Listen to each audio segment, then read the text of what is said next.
Good morning, my G's. Good morning, everybody there. It's another blessing day in motherland, and I appreciate being an African. It's not by accident that I was born an African, but my creator and the energy in supernatural, they knew one day at this particular time I'll be on this earth. I'm not trying to create a narrative that is unnecessary here, but I'm creating a narrative that is authentic in nature.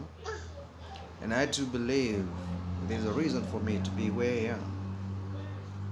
You can be in Europe, you can be in any other parts of the world, you can be in America, you can be in Africa, you can be in Eastern Asia, you can be in whichever part of the world you can be in. What matters most is how you carry on with life. By the time reaches, you cannot do anything. You cannot move in life because you are experiencing delicious challenges. No matter how hard we try, where we go, as a black man, there's no place better than Africa. It's important to note that Africa is home. Africa is the mother of all black race. Whether you're colored, as long as you carry the DNA of a black man, Africa is the only place where you can experience freedom you are looking for.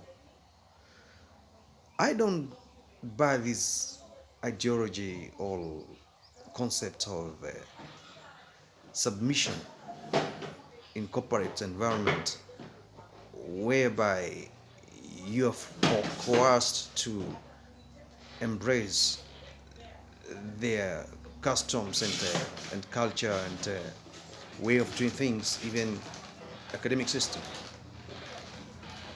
To an extent, you are not at liberty or you don't have freelancy as a human being of black origin or black descent. Look at this. When you wake up in the morning, you brush your teeth, you iron your clothes, you take the breakfast, you look at the diary, you look at the phone, and you pick the keys or you take the bus card and you move out of the house. What comes into your mind? I'm going to face the day. That's physical.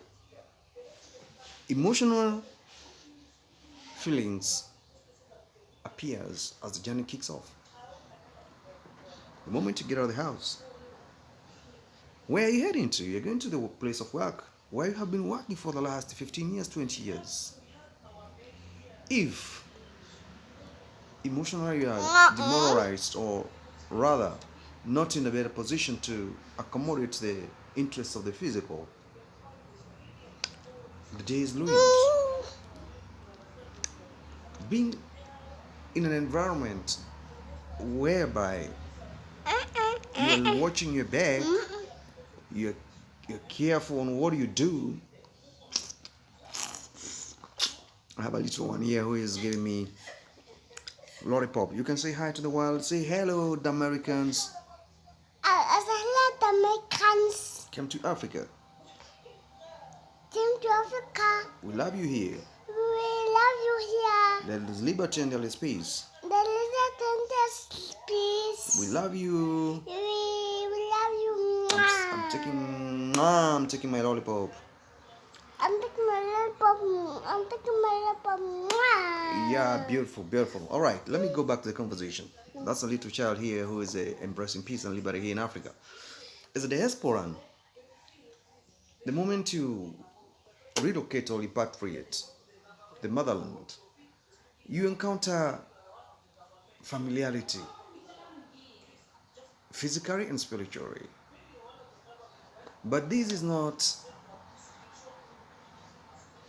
attributed to the decisions. You made a decision, meaning, You made the decision. and the decision you made it was orchestrated by your spiritual being, and then you formalized it and decided to make that journey. All right, wait a minute. That's a highlight. Let me go back to the conversation. The daily life of a black man in a Babylonian world or environment. That's where the heartbeat of frustrations is. You watch your back. You are facing uncertain future. You work 8 to 10 hours a day. You are not appreciated. You cannot build your own empire. You are serving the empire of a Babylonian. And the payment or the income is regulated to an extent whereby you borrow everything. You are living a life of borrowing money, paycheck to paycheck, credit to credit. And the balance is so little to an extent you cannot even be able to do a mortgage. This life is not meant to be like that. This life is meant to be free, social, and at peace with it. The moment you knock off from the place of work and come back home, you have traffic jam, headache and hectic of going to the supermarket and buying groceries and all that stuff, and schedule of work tomorrow is at hand. Family and kids and all those, and then gang violence on the street and all these things that are giving you anxiety, and then forced police force that is against you. These things demoralize you physically and emotionally and spiritually. You're down. This is a routine you have been having for the last 16 years, 20 years, and then you retire at the age of 50 to 60, and then you die in poverty. Who taught us to spend money instead of making it and investing it and see it grow systematically from phase 1 to successful financial system establishment that serves you, not you serving it? What is wealth? If anybody asks, wealth is a topic for another day. I'll talk about it. But for now, let's discuss the daily life of a black man in the diaspora. It's hectic. You cannot achieve anything. You are living paycheck to paycheck. You have family issues to handle, discuss, and move on to make it better. But you're limited. Do you question your heart or your spiritual being? Why do you have to go this? Rather, do this. Personal experience is of paramount importance here. We are accustomed to these, in quotes. I know what you understand. The word accustomed means you are encoded or programmed mentally to derive towards thinking in that dimension. Significant of that is irrelevant. If you're careful enough, look at your payslip.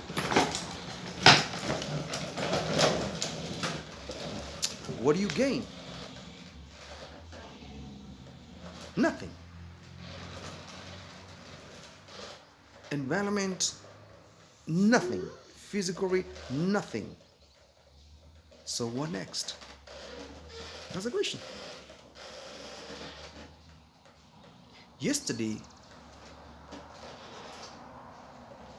I was having enough conversation with somebody, and this person was eager to know more about why do we have social distress in our neighborhoods. And And the reason why I'm saying this is because my car got stuck. And I called another black friend of mine to come and told me. He came with his 4x4 Toyota. We were stuck in the middle of the road because my car, we pushed it out from the parking and then it overloaded and went to the other side of the road. So he had to reverse his 4x4 truck and align with the position of my car so that he can turn. That was on a busy road. It was on just a quiet road. I saw a speeding 4x4 coming from the other part of the road. It approached where we were, and who was inside? Guess it was a white man. You know what he said? "You stupid black people," and he sped off. But before he could accelerate, there was a stop sign ahead, maybe 50 meters from where I was.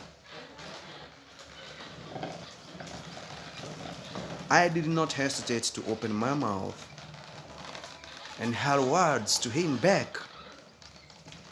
And my son was sitting next to me and he asked me, "Dad, why are you hurling those kind of ambiguous words to that white man? Don't you see he is old?"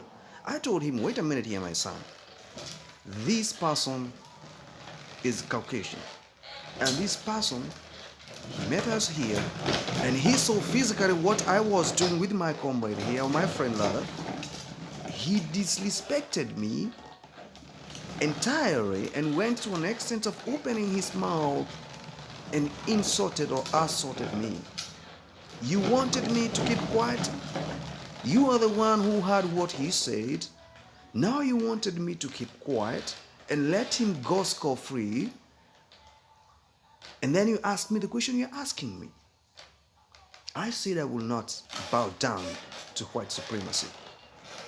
I will not bow down to apartheid mentality. I will not bow down to racial segregation. I decided to open my mouth in your presence so that you can hear and understand the reason why I'm angry and repatriating from Babylon. I wanted you to understand he did not deserve, he didn't have a right to insult me the way he did. And he knew you were there as his grandson because that was an octogenarian who was hurling that kind of words to me. And he did not even respect himself in presence of the people because we are black. This conversation is deep. And it's a conversation that took place last night. All right. We finished towing my car and we started the journey towards where I was heading. My son asked me another question. "Dad, if you find a white man, you engage in a conversation and then things go away haywards, all of a sudden he draws the gun, what can you do?" I told my son, "You know what, my son? I will stop the car as well, or I'll rise up to the occasion and face the bull with empty bare hands or with other whatsoever will be surrounding me. I don't give a damn. Whoever gonna die, gonna die. Whoever gonna leave, gonna leave. Those who tell stories, they'll tell the stories. Because if I teach you to fear these people, I'm raising you as a coward in a racially segregated society. So that fear was instilled on my ancestors, and then it grew to my grandfather, now to my father, now to me, and then to you. Then I want to know who will rise against this rebellious generation or resist.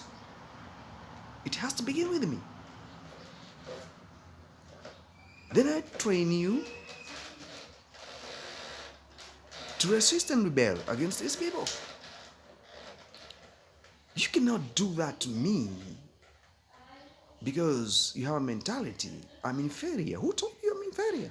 This is an occurrence in a residential environment.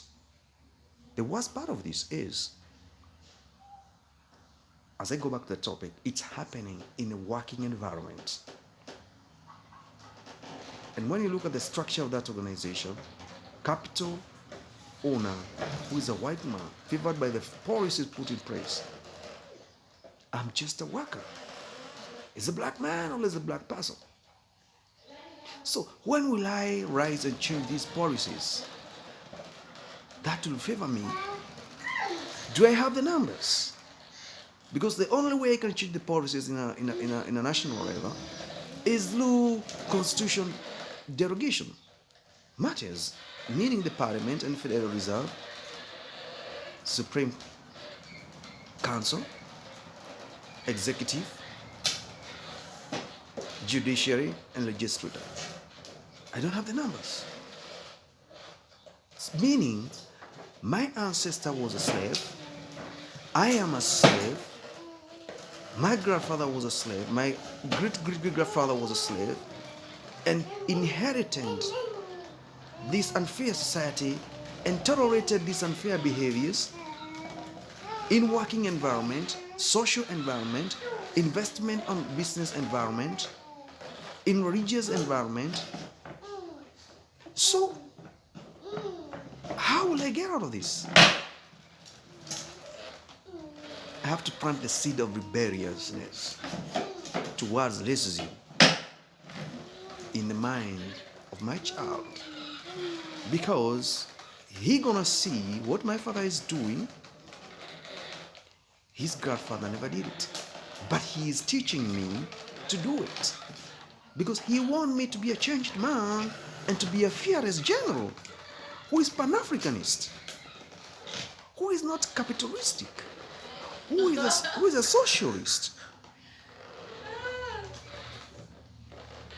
This conversation is deep, and it's only for people with the ability to understand. We are living in a very unfair world dominated by white supremacy and Babylonianism in the name of development and democracy. Which democracy is this? Why do we have a very big number of homeless society in this region, worldwide? Look at the Tennessee. Look at the Walmart. Go to San Francisco, Los Angeles. Go to Colombians. Go to Caribbeans. Go to South America. Black man is still suffering and fighting for justice and liberty. Come to Africa. South Africa, people are having this leisure, junction. Black people are oppressed. They don't have anything that they can call their own. Ladies and gentlemen, I've come to an end of this conversation. I've posted that, and I want you to digest that issue and think about it. Have a conversation with the people around you. As a black person, ask yourself so many questions. Why this? Why that? Form a movement, social movement. Engage. Instill this on your children. Rebel. Racism. Rebel. Be rebellious. Even in your workplace, be rebellious. That's why Africa is a home. And Africa is where we belong. Thank you. Thank you.